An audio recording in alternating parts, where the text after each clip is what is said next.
Welcome back to another video of Should You Buy in 2022, where I go over a game and tell you if it's still worth buying after so many years. In this video, we will be looking at Metal Gear Solid 5 The Phantom Pain, a stealthy open-world action-adventure game that was released in 2015 for PC, Xbox 360, PS3, Xbox One, and PS4. Now, before I get started, considering The Phantom Pain is the final game in the Metal Gear Solid saga, let me quickly break down the general story. Of course, I will try to avoid as many spoilers as possible, but if you want to head into the game completely blind, then feel free to skip forward. Also keep in mind that I'm not going over any previous games specifically, just the story leading up to the Phantom Pain. The story starts in 1964 when a Soviet rocket scientist wanted to defect to the States, although very difficult at the time. The US government called on Fox, an organization full of elite soldiers, similar to the CIA. Fox sends an agent named Naked Snake to help retrieve the Soviet scientist and bring him back safely. However, along the way, Naked Snake encounters many enemies, friends turn foe, while trying to rescue the scientist, also trying to put a stop to the huge threat facing his country at the same time. In every problem he encountered, he created new bonds with other characters, many of which you will see in The Phantom Pain. After Naked Snake successfully completes his mission, he returns to the US as a national hero, and is given the title Big Boss. Later on in 1970, that same Fox organization went rogue. However, Big Boss did not play any part in this. In fact, he went on to form Foxhound alongside Carmine's teammate previously in 1964. Foxhound ends up putting a stop to Fox, but due to another major twist in the story, the same members of Foxhound ended up creating another organization named the Patriots shortly after. This might seem all and well until in 1972 there was a massive disagreement inside the Patriots, leading to clones of Naked Snake being created, each one being named Solid Snake, Liquid Snake, and Solidus Snake. Big Boss parts with the Patriots and ends up creating another organization named Militaires Sans Frontières, with a man named Kazuhira Miller, and the Patriots being renamed to Cypher. 2 years later, due to many circumstances, Big Boss ends up creating a mother base, disguised as an oil rig off of the Costa Rican coastline, allowing for Snake to recruit soldiers while working with a man named Dr. Huey Emmerich, also developing Metal Gear, or a huge walking battle mech if you prefer.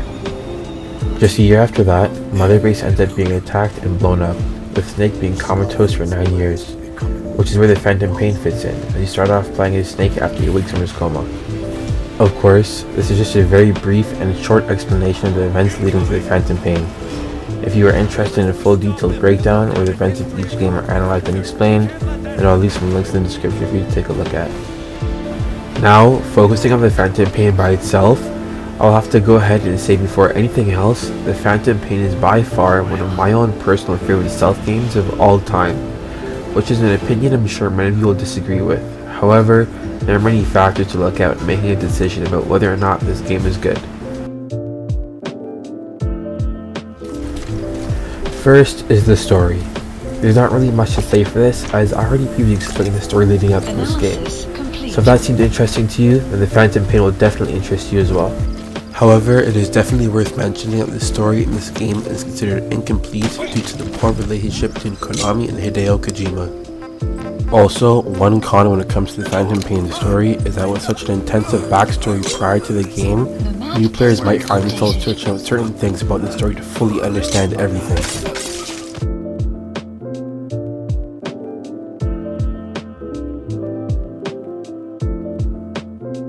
When it comes to gameplay, Metal Gear Solid 5 does not disappoint at all. Even after 7 years, the graphics still look on par with many modern AAA titles.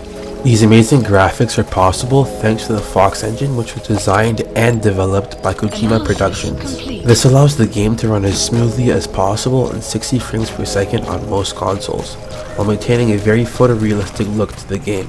While looking at the controls, they also stood the test of time. The controls are extremely simple, straightforward, and are similar to controls that you might see in other modern games. And to make it even better, on top of the amazing graphics and controls, while playing as Big Boss, you get to use many different varieties of weapons, armor, vehicles, and more to take your enemies down. Whether you want to use an assault rifle, sniper rifle, tank, or even call an airstrike, you have access to it all. Another thing I have to mention is the map. You will start off doing the first 15 missions strictly in Kabul, Afghanistan. We'll also unlock the Angola-Zaire border region right after.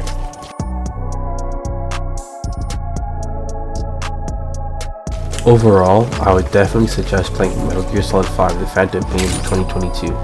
The game is an extreme amount of fun, frequently on sale, and definitely one of the best games out there. With the only drawback being that it might be difficult to understand the whole story at first. But besides that, this game should by any means be on your list of games to play.